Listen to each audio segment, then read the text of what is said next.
Albanese, Prime Minister Kishida, it's a pleasure to welcome everyone to the Quad Leaders Summit.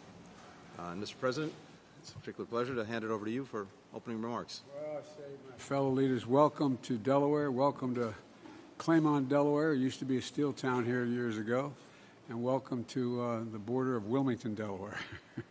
And I'm really pleased that you were able to be in my home and see where I grew up. I got a chance to do that in Hiroshima, got a chance to do that in other places, and I'm glad you got to see it. You know, welcome. We're democracies. We're democracies who know how to get things done. That's why within the first days of my presidency, I reached out to each of you, each of your nations, to propose we elevate the Quad, make it even more consequential. 4 years later, our four countries are more strategically aligned than ever before. And today, we're announcing a series of initiatives to deliver real, positive impact for the Indo-Pacific that includes providing new maritime technologies to our regional partners so they know what's happening in their waters, launching cooperation between Coast Guards for the first time, and expanding the Quad Fellowship to include students from Southeast Asia. So I want to thank you all again for being here. You've come a long way to get here, and I appreciate it. And while challenges will come, the world will change because the Quad is here to stay, I believe, here to stay. And I'm going to turn it over now to all of you, and I'd like to start by recognizing Prime Minister Modi.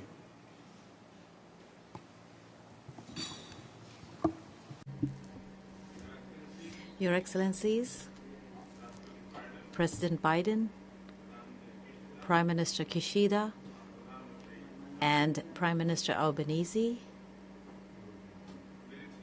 it gives me immense pleasure to participate at this Quad Summit today with friends very early on in my third term.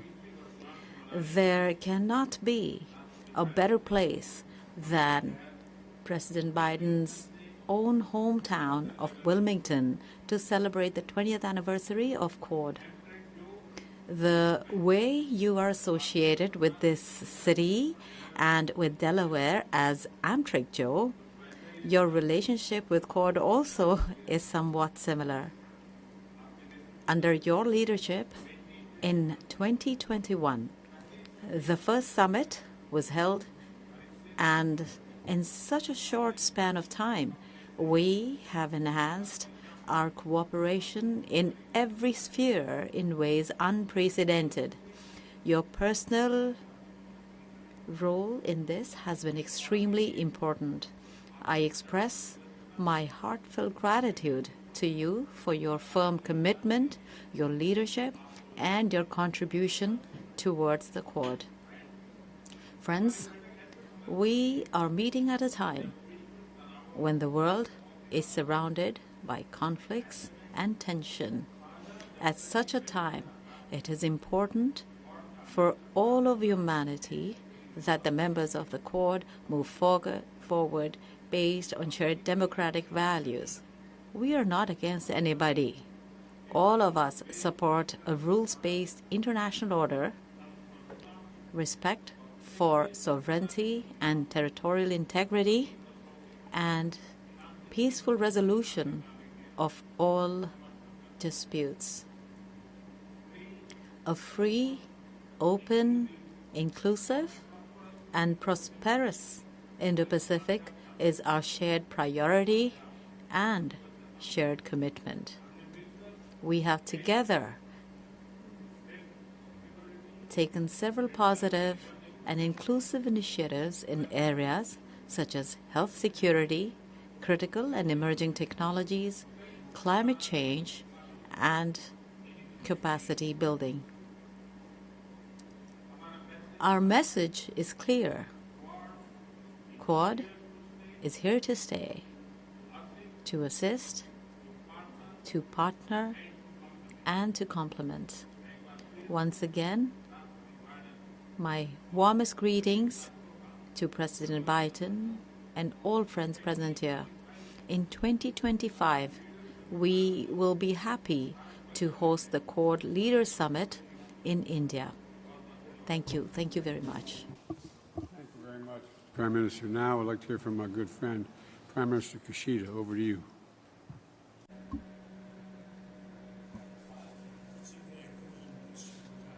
It is a pleasure to get together with the leaders of the Quad at the alma mater of Joe to discuss the future of the Indo-Pacific.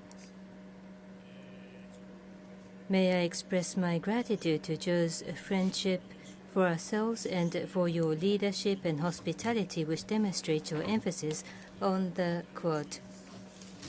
During my tenure, I have consistently emphasized and underscored the efforts by the Quad.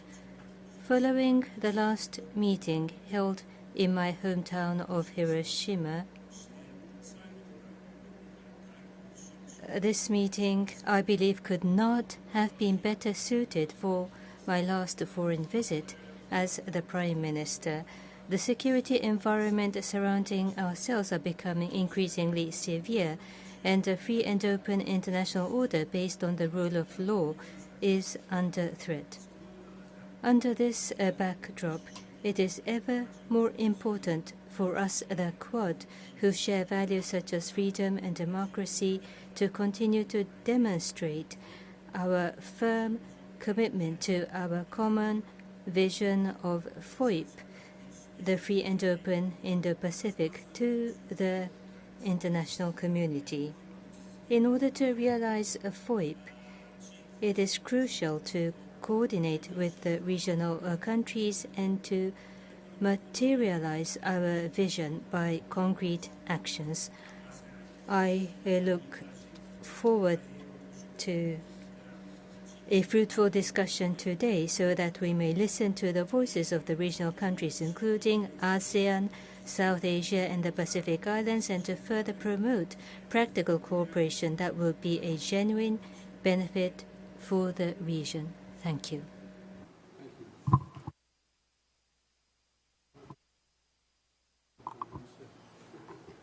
Anthony's fine.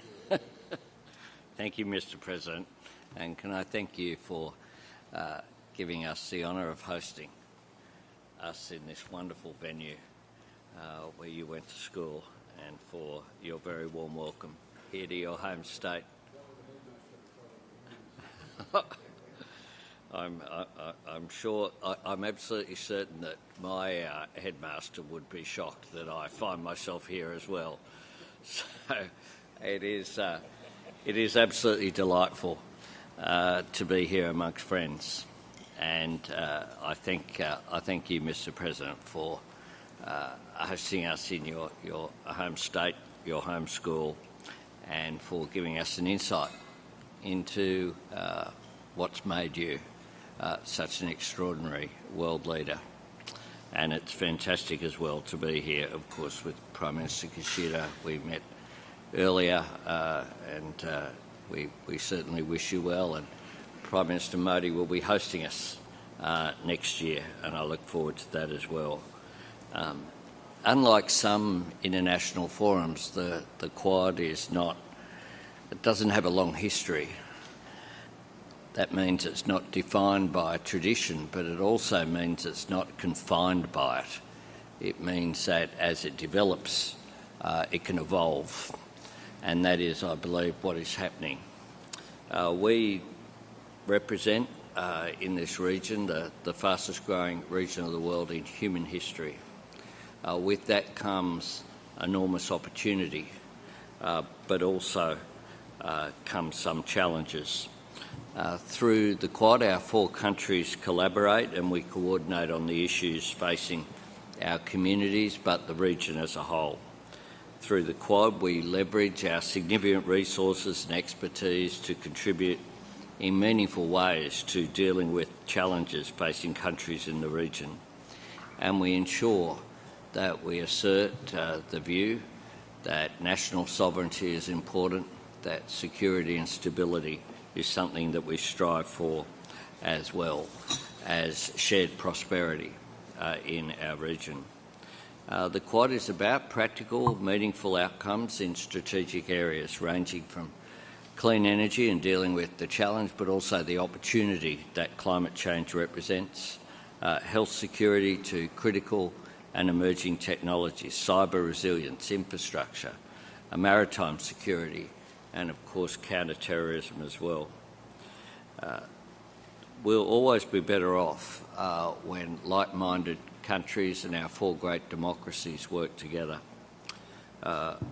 All of this, the promise in the region, does depend on continued peace and stability and the wise management of strategic competition and disputes. Partnerships like the Quad are crucial, providing us with an avenue to discuss shared responsibilities and goals and strengthening the enduring relationships necessary for lasting stability, which is why we commit today to continue to work with our Indo-Pacific neighbours, our friends and our partners. So I think today we have some practical initiatives that we've been working on together. The sum of the four individual parts, when it comes together, mean that it's more effective, the work that we can do, and I look forward to some practical outcomes in the tradition that the Quad has created, and it's wonderful to be here, Mr. President. Well, thank you very